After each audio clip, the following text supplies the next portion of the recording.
So, Tom, our next question is from Santiago E. Thank you for the work you've been doing, Tom. It's really life-changing. I have a doubt regarding the databases that I would like to know more about. According to neuroscience and psychiatry, every time we remember something about the past, we're remembering the last time we thought about it and not what really happened. I would like to know how this relates to the databases and consciousness, and what's the mechanism that's working behind that. Is it information created by our own consciousness rather than from the database? In this case, where is the base of this information coming from? I understand that anything we think about is stored somewhere in the databases. So in that case, it makes sense that we access always to the most recent one, I guess.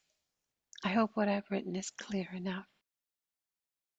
Problem here is that neurologists who study the brain and memory realize that people have huge memories.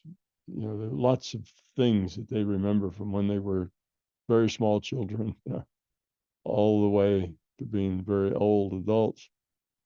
And they contain all these memories, and that the storage of that much memory is just problematical. It's hard for them to see how a brain can store that much.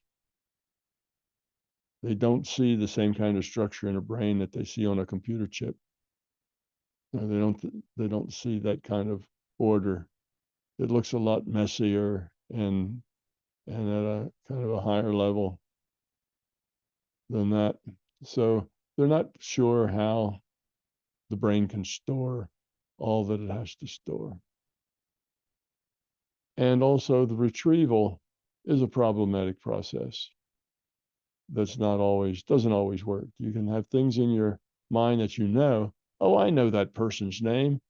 Oh, what is it? And you can't retrieve it, but it's in there, and it's in there, and you've used it many times. It may even be a name you're very, very familiar with, but sometimes the retrieval process doesn't work very well.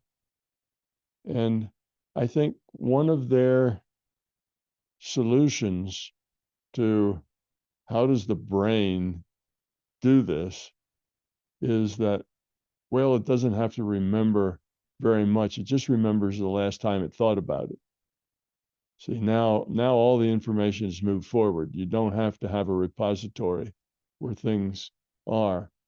That's a much more efficient process in the sense that if you could remember always what your last thought was about it, that would work pretty well. So you don't have to keep long threads that go back. And I think that was a way they kind of made that model up because it helped them explain how a brain could do the things a brain does, or that they think brain does. Okay. And just because a bunch of professionals believe something doesn't mean it's true. Just like all the physicists believe in materialism and determinism, and neither one of those are true, but they believe in it just the same. So just because a bunch of professionals tell you something doesn't mean that that's the truth. They have beliefs. Generally, they tend to make things up in order to satisfy their beliefs. The whole idea that the brain actually does anything is wrong. The brain doesn't remember anything. The brain doesn't process anything. The brain is just there as part of the rule set that allows consciousness to do all that stuff. Consciousness remembers. Consciousness thinks. Consciousness ruminates and shifts its information, its memory. Consciousness has to go pull information out. So all of that stuff's done in consciousness. It's not done in the brain. Brains are not rendered. Only the outside of a person's rendered. So it would be very inefficient to render a brain and render a vein and render a liver and all that kind of stuff. There's no need to do that. So that's not where it is, but they don't have that bigger picture. They have a picture where the brain has to do everything, and they look at this little pile of wetware and they just have no idea how that brain can create consciousness or remember or assess or do all the things that it does.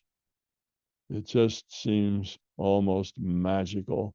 So they come up with ideas like, well, it doesn't have to remember everything. It can just remember the last thought it had, and that would save it a lot of memory space. So I think that's where you're getting that kind of a story.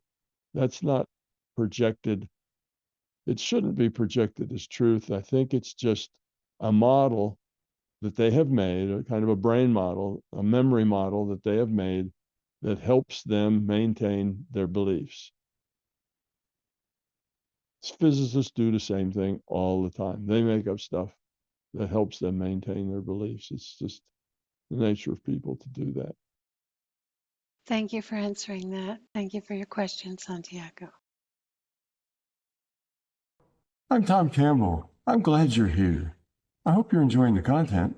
If you do like our content, then you should consider being a Patreon member, because Patreon members get early access to our special content. You will also be able to get your questions answered by me in special Q&A sessions just for the Patreon members. And most importantly, your contribution as a patron member will enable us to produce the content that you're looking for. So thank you.